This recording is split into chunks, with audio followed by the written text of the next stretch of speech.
एक short runway पर उतरना किसी भी पायलट के लिए मुश्किल हो सकता है और अगर यही शॉर्ट रनवे समुद्र के बीच में हो तो पायलट के लिए ये बहुत बड़ा चैलेंजिंग टास्क बन जाता है, खास तौर पर तब जब एक पायलट ना तजुर्बाकार हो। एयरक्राफ्ट कैरियर एक जंगी जहाज है जो समुद्री सफर करने वाले एयरबेस के तौर पर काम करता है और 1000 फीट लंबा ये वेसल एक मोबाइल एयरबेस के तौर पर जाना जाता है, जहां 60 से 130 जेट एयरक्राफ्ट और हेलीकॉप्टर जमीन से मीलों दूर समुद्र के बीच उड़ान भरने के लिए तैयार रहते हैं। लेकिन कई सालों के दौरान पायलट्स के एयरक्राफ्ट कैरियर पर लैंडिंग के फेल होने की बहुत सी मिसालें मौजूद हैं। जब एक तैयारा एयरक्राफ्ट कैरियर के करीब पहुंच रहा होता है तो पायलट का मकसद अरेस्टिंग वायर्स को अप्रोच करना होता है, जिससे तैयारे को रुकने में मदद मिलती है। लेकिन अक्सर ऐसा होता है कि लैंडिंग के दौरान पायलट्स को लगा कि वो अरेस्टिंग वायर्स को अप्रोच नहीं कर सकेगा, तब वो पायलट दोबारा टेक ऑफ करके वापस लैंडिंग की कोशिश करता है। पर कुछ ऐसे इंसिडेंट्स भी हुए हैं जहां पायलट्स कैरियर पर उतरने में नाकाम रहे, जिससे हवाई जहाज फ्लाइट डेक पर क्रैश हुआ और इससे भी बदतर केसेस में पूरा तैयारा पानी में जा गिरा।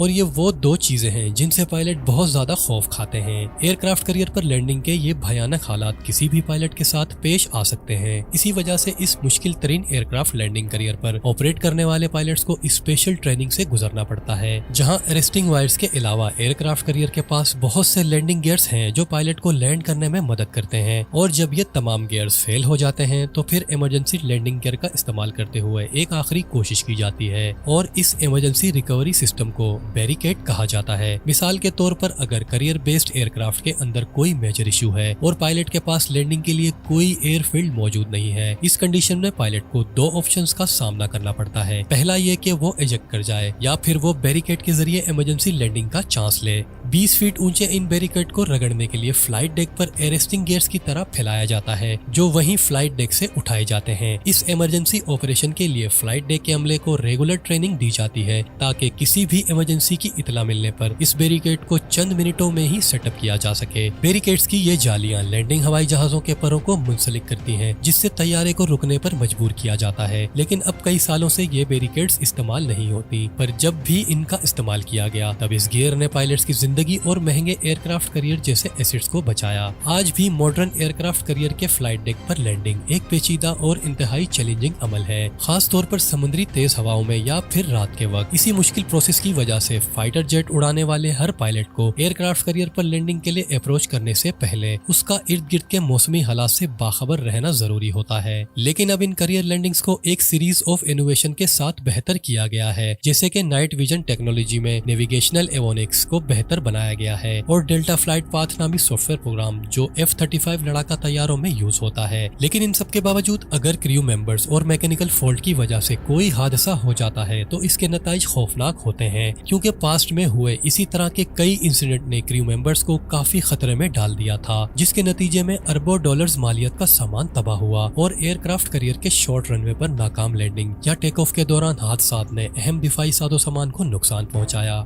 ऐसा ही एक इंसिडेंट 12 मई 2015 को पेश आया। FA-18EF fighter jet USS Theodore Roosevelt aircraft carrier से टेक ऑफ करने से पहले ही इंजन में खराबी की वजह से अरेबियन गल्फ में गिरकर तबाह हो गया। तब उस एयरक्राफ्ट कैरियर पर मौजूद सर्च एंड रेस्क्यू टीम ने जेट फाइटर के अमले को कामयाबी से निकालकर बचा लिया था और समुद्र में गुम होने वाले FA-18EF फाइटर जेट के मलबे को बचाने का task US naval divers and explosive ordnance disposal specialist को दिया गया। सतह समुद्र से 189 फीट नीचे डूबे हुए इस मलबे ने ये मिशन इंतहाई मुश्किल बना दिया था, पर यह काम ट्रेंड अमेरिकन डाइवर्स और US नेवी कटाबा शिप का इस्तेमाल करते हुए मुकम्मल किया गया, जिसमें 10 टन की क्रेन के अलावा आग बुझाने वाला अमला, क्रैश और रिकवरी टीम उस फ्लाइट डेक पर सपोर्ट के लिए मौजूद थे। ये फाइटर जेट न सिर्फ हर किस्म के हथियारों से लैस था बल्कि टेक्नोलॉजी और मालूमात से भी भरा हुआ था और US नेवी को इसे सीक्रेट रखने के लिए इस फाइटर जेट के मलबे को ढूंढकर निकालना इंतहाई जरूरी था। जब भी हवाई जहाज के कैरियर पर लैंडिंग की बात आती है तो इसमें सारी मंसूबाबंदी होती है और इस टास्क में बहुत से लोग शामिल होते हैं, जिसमें पायलट को फ्लाइट डेक पर बिल्कुल सही एंगल से अप्रोच करना चाहिए, जहां इसकी गाइडेंस के लिए रेडियो कम्युनिकेशन के साथ लैंडिंग सिग्नल ऑफिसर और फ्रेंजो लेंस ऑप्टिकल लैंडिंग सिस्टम जो लैंडिंग गाइडेंस के तौर पर इस्तेमाल किए जाते हैं। ये सिस्टम लेंसेज और लाइट्स की एक सीरीज पर मुश्तमिल होता है और ये सब उस एयरक्राफ्ट कैरियर पर अलर्ट रहते हैं। पर एक पायलट के लिए रात के वक्त लैंडिंग डे टाइम से बहुत ज्यादा मुश्किल काम है और दुनिया में सिर्फ US नेवी और यूएस मरीन कोर्प्स कोर के पायलट्स ही रात के वक्त हाई प्रिसीजन फाइटर्स जेट को, जब खास तौर पर रात में पायलट्स को खराब मौसम की परेशानी का सामना हो या आगे देखने में शदीद मुश्किल पेश आ रही हो, ये सब चीजें ये जाहिर करती हैं कि एक एयरक्राफ्ट कैरियर के शॉर्ट रनवे पर तैयारे की लैंडिंग के लिए एक पायलट को बहुत ज्यादा मेहनत, काबिलियत, तरबियती महारत और लगन की जरूरत होती है। और आज भी इस काम को पायलट्स के लिए सबसे मुश्किल तरीन टास्क समझा जाता है, जिसमें पायलट और एयरक्राफ्ट कैरियर के क्रू को एक ही पेज पर होना लाजमी होता है और एक कामयाब लैंडिंग को पूरा करने के लिए सेम एडजस्टमेंट करनी होती है। लेकिन फिर भी टाइम टू टाइम हादसात होते रहते हैं क्योंकि ये एक तैरता हुआ रनवे है।